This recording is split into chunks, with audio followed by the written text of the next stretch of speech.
Good morning all of you and dear student, welcome. तो आज के लेक्चर में हम लोग डाई सब्स्टिट्यूटेड बेंजीन डेरिवेटिव्स देखेंगे।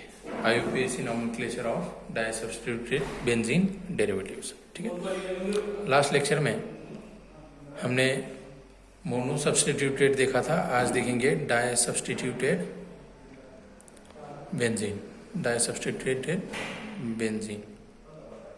ठीक है, बेंजीन डेरिवेटिव्स। ठीक है, अब डाई सब्स्टिट्यूटेड किसको बोलेंगे? जहां पे बेंजीन में से क्या होंगे, दो हाइड्रोजन रिप्लेस हो जाएंगे और उसके जगह पे दूसरे दो ग्रुप अटैच हो जाएंगे। ठीक है, दूसरे दो ग्रुप क्या होंगे, अटैच होंगे। ठीक है, अब जैसे कि अब बेंजीन में आपको एक पता होना चाहिए फर्स्ट ऑफ ऑल कि बेंजीन में नंबरिंग होती है, पोजीशनिंग होती है। जैसे याद रखिए कि जैसे अब जनरली हम बेंजीन तो ऐसे निकालते हैं, है ना, ये हमारी जनरल बेंजीन का स्ट्रक्चर है। ठीक है, अब इस बेंजीन के स्ट्रक्चर में यहाँ पे 6 कार्बन और 6 हाइड्रोजन आपको नजर आते हैं, दैट इज C6H6, बराबर। अब इसके अंदर में हम इसको नंबरिंग नहीं दे सकते क्योंकि ईच एंड एवरी कार्बन जो होता है बेंजीन का, तो वो कार्बन है ना, और बॉन्ड एंगल सभी क्या होते हैं, सेम होते हैं, बॉन्ड लेंथ सेम होती है सभी carbon carbon double bond single bond में। ठीक है, तो इसकी वजह से क्या होता है कि यहाँ पे हम लोग कार्बन को नंबरिंग नहीं दे सकते, मतलब 1 नंबर 2 नंबर, है ना, ये वाले कार्बन को 1 नंबर, इसको 2 नंबर या 3 नंबर या 4 नंबर ऐसे नहीं दे सकते क्योंकि ईच एंड एवरी कार्बन कैसा है, सेम है, एंगल सेम है, सभी चीजें सेम है। तो यहाँ पे हम लोग 1 नंबर 2 नंबर ऐसे डिफ्रेंशिएट नहीं कर सकते। तो यहाँ पे अगर से मान लो कि अगर बेंजीन है और बेंजीन के ऊपर में मैंने मान लो कि यहाँ पे कोई ग्रुप लगा दिया, है ना, ये Cl लगा दिया। ठीक है, तो ये बना क्लोरोबेंजीन। ठीक है, तो अब हम क्या कर सकते हैं कि नंबरिंग दे सकते हैं। क्या कर सकते हैं, नंबरिंग दे सकते हैं। तो जहां पे फंक्शनल ग्रुप अटैच है ना, जहां पे सब्स्टिट्यूएंट अटैच है उसको 1 नंबर देंगे हम लोग, है ना। अब चाहे आप इस साइड से 1 2 3 4 ऐसे दे दीजिए, इस साइड से 2 3 4, या तो फिर इस साइड से 2 3 4 5 ऐसे कर सकते हो, कोई प्रॉब्लम नहीं है। ठीक है, क्यों? क्योंकि नंबर ऑफ सब्स्टिट्यूएंट एक ही है। लेकिन अगर मान लो कि नंबर ऑफ सब्स्टिट्यूएंट 2 हो गए, क्या हो गए, 2, जैसे मान लो ऐसे हो गया। ठीक है, तो अब नंबरिंग जब देना है तो नंबरिंग क्या करेंगे हम लोग, उस साइड से देंगे जहां से सेकेंड सब्स्टिट्यूएंट क्या होगा, नजदीक आएगा। मतलब ये 1 नंबर हो गया तो इसको क्या देंगे, 2 नंबर, इसको 3 नंबर देंगे, 3 नंबर देंगे, बराबर। अब यहां से अगर इस साइड से आप यहाँ पे सेकंड नंबर, यहाँ पे थर्ड और फोर्थ देंगे तो ये लोएस्ट लोकन फॉलो नहीं करेगा। तो इसलिए सब्स्टिट्यूएंट जिधर से करीब होगा उस साइड से नंबरिंग देंगे, जैसे ये फर्स्ट, ये सेकंड, फिर ये थर्ड। ठीक है, ऐसे करेंगे। ठीक है, तो इसको बोलेंगे डाई सब्स्टिट्यूटेड बेंजीन, जिसके अंदर में क्या होगा कि नंबर ऑफ हाइड्रोजन 2 रिप्लेस हो जाएंगे बेंजीन से और 2 सब्स्टिट्यूएंट अटैच हो जाएंगे या फंक्शनल ग्रुप अटैच हो जाएंगे। ठीक है, तो इसको बोलेंगे डाई सब्स्टिट्यूटेड। ठीक है, अब यहाँ पे पोजीशनिंग अगर से देखना है, जैसे मान लो कि मैं यहाँ पे और एक एग्जांपल आपको बता देता हूँ पोजीशनिंग देखने के लिए। तो ये मान लो कि हमारी बेंजीन है और बेंजीन के ऊपर में मान लो कि मैंने यहाँ पे एक Cl लगा दिया और ये दूसरा Cl लगा दिया। ठीक है, तो ये कार्बन रहेगा फर्स्ट, ये सेकेंड, थर्ड, फोर्थ, फिफ्थ और ये 6th रहेगा। ठीक है, तो इसके अंदर में पोजीशनिंग जो होती है, तो positioning with respect to first substituent. ठीक है, positioning with respect to first substituent, जैसे मैं यहाँ पे और क्लियरली मेंशन कर देता हूँ। तो यहाँ पे ये क्लोरीन है, ठीक है, with respect to this chlorine और दिस कार्बन एटम। ठीक है, तो ये पोजीशन रहेगी ये वाली, तो इसको बोलेंगे ऑर्थो। ये पोजीशन कौन सी रहेगी, ऑर्थो पोजीशन बोलेंगे इसको। क्या बोलेंगे, ऑर्थो। ये रहेगी मेटा पोजीशन, मेटा, और ये रहेगी प्यारा पोजीशन, याद रखिए, है ना। जैसे मैं यहाँ पे लिख सकता हूँ 1 2 पोजीशन ऑर्थो रहेगी, है ना। फिर 1 3 पोजीशन क्या रहेगी, 1 2, है ना। यहाँ पे अगर मान लो कि मैं इसको नंबरिंग दे देता हूँ। ठीक है, कैसे, ये first, second, third, fourth, fifth और ये 6th। तो 1 2 पोजीशन या 1 6 पोजीशन क्या बोल सकते हैं with respect to this substituent, 1 2 और 1 6 position, it is called ortho position. With respect to this chlorine, है ना, दिस कार्बन एटम 1 2 या 1 6। ठीक है, ये कौन सी रहेगी, एक तो ये या तो फिर ये, तो ये कौन सी रहेगी, ऑर्थो पोजीशन बोलेंगे। ठीक है, फिर 1 3 या 1 5 इसको बोलेंगे हम 1 3 या 1 5, है ना, 1 5। तो ये पोजीशन रहेगी मेटा, क्या बोलेंगे इसको, मेटा पोजीशन। फिर 1 4 ये जो पोजीशन रहेगी 1 4 इसको बोलेंगे प्यारा पोजीशन। याद रखिए, मतलब मैं नंबरिंग भी बता रहा हूँ और आपको पोजीशनिंग भी बता रहा हूँ। ठीक है, ओके। यहाँ पे मतलब IUPAC में हम क्या यूज करेंगे, नंबरिंग यूज करेंगे।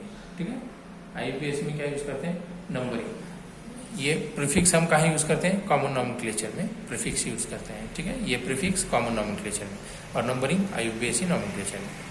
ठीक है, IUPAC नॉमेनक्लेचर में instead of prefixes we use numbers to indicate the positions. ठीक है, आ गया, ओके। चलिए फिर अभी यहाँ पे कुछ एग्जांपल्स देखते हैं हम लोग। अब जैसे मान लो कि ये एग्जांपल है, तो इसको क्या कर सकते हैं हम लोग, फर्स्ट पोजीशन और सेकंड पोजीशन पे क्लोरीन है, मतलब नंबर ऑफ क्लोरीन कितने नजर आ रहे हैं हमें, 2। तो इसको, है ना, यहाँ पे लिख देते हैं 1 2। नंबर ऑफ क्लोरीन कितने हैं, 2, डाई, है ना। क्लोरीन का प्रीफिक्स क्या यूज करते हैं हम लोग, क्लोरो, है ना, 1 2 डाई क्लोरो। और ये रिंग क्या रहेगी, बेंजीन, क्या रहेगी, बेंजीन। ठीक है, ऐसे लिख सकते हैं, है ना। ठीक है, अब मैं कुछ ऐसे ही एग्जांपल्स आपको यहाँ पे बताऊंगा जिसके अंदर में डाई सब्सटीट्यूशन होगा, मतलब नंबर ऑफ हाइड्रोजन 2 रिप्लेस होंगे और दूसरे 2 ग्रुप आएंगे। जैसे मान लो कि ये यहाँ पे क्लोरीन लगा दिया और यहाँ पे क्लोरीन लगा दिया, है ना। अब पोजिशनिंग अगर अच्छे देखें तो 1 4 है, तो इसको हम लिख सकते हैं 1 4, क्या लिख सकते हैं, डाई क्लोरो, है ना, डाई क्लोरो क्या रहेगा, बेंजीन। ठीक है, 1 4 डाइक्लोरो बेंजीन, या तो इसको बोल सकते हैं मेटा डाइक्लोरो बेंजीन, इसी को क्या बोल सकते हैं, मेटा डाइक्लोरो बेंजीन, है ना। इसी को क्या बोल सकते हैं, मेटा डाइक्लोरो बेंजीन।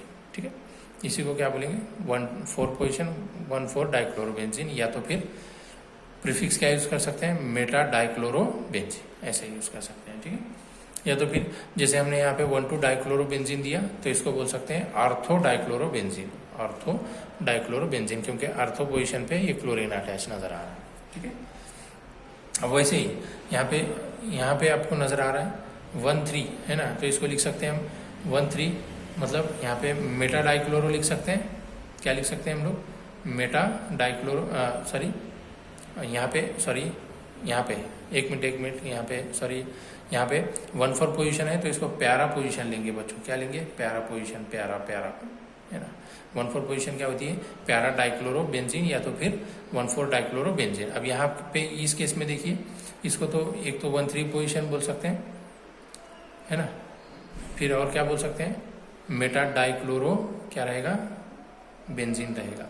ठीक है, मेटा डाइक्लोरो बेंजीन रहेगा, तो ये डाई सब्सटीट्यूटेड है। ठीक है, ऐसे ही हम लोग अलग अलग एग्जांपल्स देखेंगे। चलिए यहाँ पे मान लो कि मैंने Cl लगा दिया और यहाँ पे NO2 लगा दिया। ठीक है, तो यहाँ पे क्लोरीन को फर्स्ट प्रायोरिटी, ये सेकेंड, ये थर्ड। ठीक है, तो अभी हमें क्या लिख सकते हैं, 1 क्लोरो डैश कितना, थर्ड नंबर पे आ रहा है, तो 3 क्या बोल सकते हैं, नाइट्रो, 3 नाइट्रो क्या रहेगा, बेंजीन, 3 नाइट्रो बेंजीन। आ गया। ठीक है, अब यहाँ पे इस केस में देखिए, मान लो कि यहाँ पे मैंने आयोडीन लगा दिया और यहाँ पे ब्रोमीन लगा दिया, ब्रोमीन लगा दिया, क्या लगा दिया, ब्रोमीन लगा दिया। ओके, चलिए, तो अब दूसरा ब्रोमीन अगर से लगा दिया तो इसको क्या बोलेंगे, 1 ब्रोमो डैश 4 आयोडो बेंजीन, क्या बोलेंगे, 1 ब्रोमो 4 आयोडो बेंजीन। ठीक है, या तो फिर इसी को हम क्या यूज कर सकते हैं, प्यारा ब्रोमो आयोडो बेंजीन, क्या यूज कर सकते हैं, प्यारा ब्रोमो आयोडो, क्या बोलेंगे, आयोडो बेंजीन। ठीक है, तो ये डाई सब्सटीट्यूटेड कंपाउंड्स हैं, एग्जांपल्स हैं। ठीक है, अब आगे बढ़ते हैं ट्राई सब्सटीट्यूटेड की तरफ। ट्राई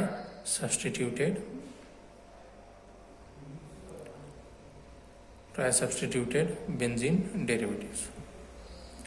अब आपको समझ में आएगा कि नंबर ऑफ हाइड्रोजन कितने यहाँ पे हम रिप्लेस करेंगे, 3 करेंगे। ट्राई मतलब कितना होता है, 3, ठीक है। मतलब रिंग से 3 हाइड्रोजन निकल जाएंगे, 3 क्या होंगे, दूसरे सब्स्टिट्यूट में अटैच हो जाएंगे ट्राई सब्स्टिट्यूट में। जैसे मान लो ये बेंजीन है और मैंने यहाँ पे क्या कर दिया कि ये Br लगा दिया, फिर उसी के साथ साथ ये Br लगा दिया और मान लो कि यहाँ पे भी Br लगा दिया, है ना। 3 ब्रोमीन क्या हो रहे हैं, रिप्लेस हो रहे हैं। 3 हाइड्रोजन रिप्लेस हो गए, 3 ब्रोमीन आ रहे हैं, ठीक है। तो अब इसको हम नंबरिंग दे सकते हैं, कैसे, 1 है ना, क्या बोल सकते हैं, ये वाला 1, ये 2 है ना, ठीक है, ये 3, 1 मिनट, क्या कर सकते हैं, 1 मिनट, ये 1, ये 2, 3, 4, 5 और ये 6 रहेगा, ठीक है, ओके। अब यहाँ पे क्या बोल सकते हैं, फर्स्ट का कार्बन पे 1 है, फिर उसके बाद सेकंड कार्बन पे 1 नज़र आ रहा है, फिर उसके बाद फोर्थ कार्बन पे 1 Br नज़र आ रहा है। तो हम इसको बोल सकते हैं 1, 2, 4 try bromo benzene, try bromo benzene. ये ट्राई मतलब नंबर ऑफ हाइड्रोजन 3 निकालती है, ठीक है, ट्राई सब्स्टिट्यूटेड, ठीक है। अब उसके बाद हम और दूसरा एग्जांपल देखें तो इसके अंदर में क्या नज़र आएगा, जैसे मान लो कि मैंने यहाँ पे NO2 लगा दिया, यहाँ पे Cl लगा दिया और यहाँ पे फिर से NO2 लगा दिया। ऐसे अगर कोई केस है तो क्या बोलेंगे इसको, यहाँ पे 1 नंबर 2 3 ये 4 लगाएंगे नंबरिंग, ठीक है। तो इसको क्या बोल सकते हैं, 1 क्लोरो, यहाँ पे लिखता हूँ 1 क्लोरो डैश 2,4 डाई नाइट्रो, क्या रहेगा, बेंजीन, डाई नाइट्रो बेंजीन रहेगा, ठीक है। डाई नाइट्रो बेंजीन मतलब नंबर ऑफ सब्स्टिट्यूएंट कितने, 3 नज़र आ रहे हैं, 1 2 3, ठीक है। ये ट्राई सब्स्टिट्यूट के एग्जाम्पल्स है। जैसे मान लो कि मैं नेक्स्ट एग्जाम्पल यहाँ पे लिखता हूँ, ठीक है। अब इसके अंदर में भी आप देख लीजिए, यहाँ पे मान लो कि मैंने CH3 लगा दिया, यहाँ पे Cl लगा दिया, यहाँ पे NO2 लगा दिया। सिंपल एग्जांपल देख रहे हैं हम लोग, ठीक है। तो यहाँ पे हम लोग ये 1 नंबर 2 3 और ये 4, तो क्या लिख सकते हैं इसको, अल्फ़ाबेटिकल यूज़ करो। यहाँ पे क्लोरीन पहले आएगा, फिर उसके बाद मिथाइल ग्रुप, फिर उसके बाद नाइट्रो, ठीक है। तो यहाँ पे लिख सकते हैं हम लोग 2, क्या लिख सकते हैं, क्लोरो, है ना, 2 chloro dash 1 methyl dash 1 methyl dash 4 nitro, क्या रहेगा, बेंजीन, 4 नाइट्रो बेंजीन रहेगा, ठीक है। आगे समझ में आ रही है बात, ओके, ठीक है। और एक एग्जांपल देखते हैं, फिर उसके बाद नेक्स्ट पॉइंट को आगे बढ़ेंगे हम लोग।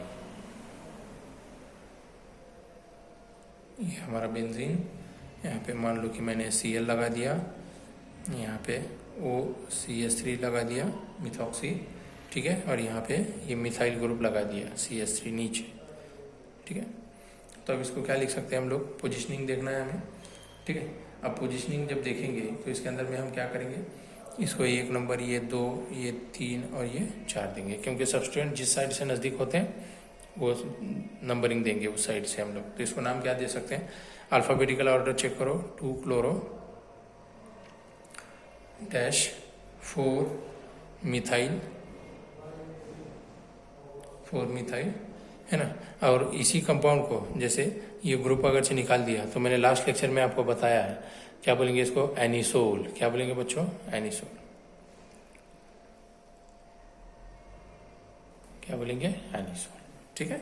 चलिए, तो ये हो गया ट्राई सब्स्टिट्यूटेड बेंजीन डेरिवेटिव्स। अब नेक्स्ट और इम्पोर्टेंट पॉइंट रहेगा हमारे सिलेबस से रिलेटेड, तो वो रहेगा आइसोमेरिज्म, ठीक है। नेक्स्ट रहेगा आइसोमेरिज्म। नेक्स्ट देखेंगे आइसोमेरिज्म, आइसोमेरिज्म, ठीक है।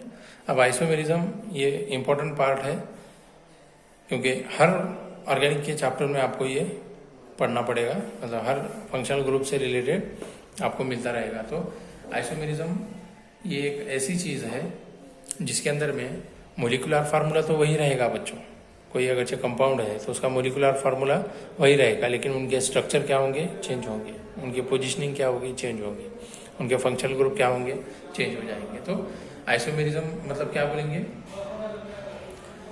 अ phenomenon of existing, a phenomenon of existence of two or more compounds possessing the same molecular formula, है ना। या तो फिर सिंपल फॉर्म में अगर बोलूं, है ना,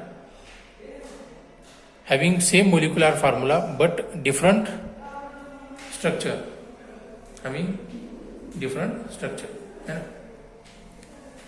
ऐसे कि जिसका मोलिकुलर फार्मूला तो वही होता है, लेकिन उनका एग्जिस्टेंस जो होता है तो वो कैसा रहेगा, डिफरेंट रहेगा। तो उसको बोलेंगे आइसोमेरिज्म। उसको क्या बोलेंगे, आइसोमेरिज्म। ठीक है। इसको आइसोमेरिज्म को अलग अलग टाइप में क्या किया जाता है, डिवाइड किया जाता है। तो आइसोमेरिज्म मतलब मैं सिंपली लिखूंगा, यहाँ पे लिखता हूँ, टू और मोर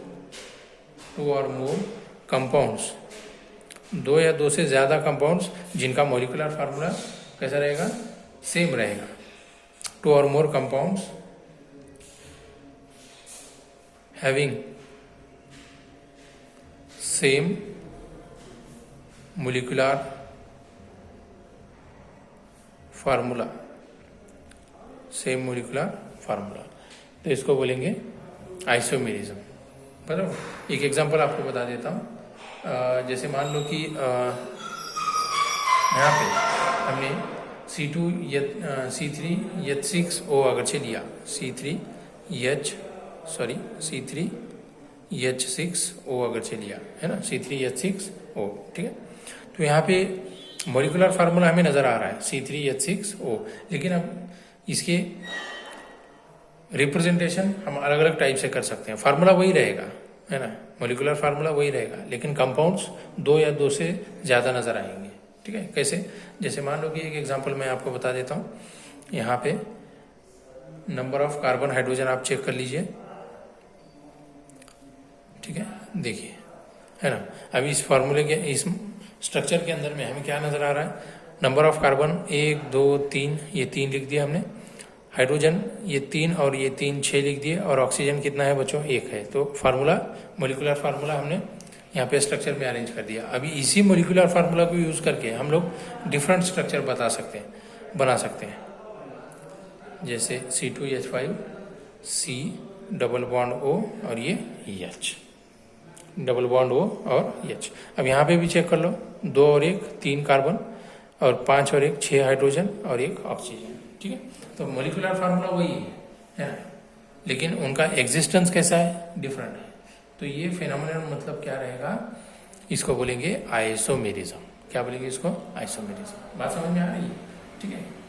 मतलब जिसका मोलिकुलर फार्मूला सेम है, लेकिन एग्जिस्टेंस कैसा रहेगा, डिफरेंट रहेगा। ठीक है। अगरचे यहाँ पे आप क्लियरली अगरचे देखो तो यहाँ पे आपको फंक्शनल ग्रुप कौन सा नजर आ रहा है बच्चों, कीटोन, और यहाँ पे अगरचे देखें तो कौन सा नजर आ रहा है, अल्डिहाइड। मोलिकुलर फार्मूला तो वही था, लेकिन अरेंजमेंट क्या हो गई, डिफरेंट हो गई, है ना, ये वाली अरेंजमेंट और ये वाली अरेंजमेंट। ठीक है। तो ये फेनोमेनन मतलब क्या होता है, आइसोमेरिज्म होता है। ठीक है। ठीक है। और जब ऐसे दो कंपाउंड्स एक दूसरे को क्या करते हैं, है ना, एक दूसरे को क्या करते हैं, शो करते हैं विद सेम मोलिकुलर फार्मूला, तो ये एक दूसरे के क्या रहेंगे, एक ही मोलिकुलर फार्मूला है, लेकिन स्ट्रक्चर 2 या 2 से ज्यादा बता रहे हैं, तो ये एक दूसरे के क्या होते हैं, आइसोमर्स होते हैं। क्या होते हैं, आइसोमर्स होते हैं बच्चों। These two are isomers of each other, these two are isomers of each other. ठीक। अब आइसोमेरिज्म को हम अलग अलग टाइप में क्या करते हैं, डिवाइड करते हैं। अलग अलग टाइप में क्या करते हैं बच्चों, डिवाइड करते हैं। तो आइसोमेरिज्म को जो डिवाइडेशन हम करते हैं तो वो हम ट्री डायग्राम के फॉर्म में देखेंगे। ठीक है, 1 बाय 1। तो अलग अलग हमें आइसोमर्स समझ में आ जाएंगे। ठीक है। तो इसको थोड़ा सा अच्छे से आपको क्लियर करना है, क्योंकि हम लोग अभी नेक्स्ट पॉइंट्स की तरफ आगे बढ़ने वाले हैं। ठीक है, नेक्स्ट पॉइंट की तरफ आगे भी जाने वाले हैं, तो कंटिन्यू इसको करते रहिए। जैसे आइसोमर्स को हम क्लासिफाई करते हैं, मैं यहाँ पे थोड़ा सा 1 मिनट में आपको बता देता हूँ। आइसोमर्स, ठीक, आइसोमर्स को जनरली 2 टाइप में डिवाइड किया जाता है। कितने टाइप में? 2 टाइप में, जनरली 2 टाइप में। एक रहता है structural isomerism, structural isomerism, isomerism, और दूसरा होगा स्टेरियो आइसोमेरिज्म। दूसरा क्या रहेगा? Stereo isomerism, stereo isomerism. ठीक है, स्ट्रक्चरल आइसोमेरिज्म को फर्दर डिवाइड किया जाता है ना, फर्दर 5 टाइप्स में डिवाइड किया जाता है, और स्टेरियो आइसोमर्स को 2 टाइप में डिवाइड करते हैं। ठीक है, कितने? 2 टाइप में। तो ये पॉइंट जो आइसोमर्स का होगा इंपॉर्टेंट पॉइंट है, तो हम लोग इसको कल के लेक्चर में कंटिन्यू करेंगे, मतलब नेक्स्ट लेक्चर में कंटिन्यू करेंगे, उसके बाद आगे चलते रहेंगे। तो थोड़ा सा रिवाइज करिए, ठीक है, और अलग अलग एग्जाम्पल्स को सॉल्व करते रहिए। Till then, thank you.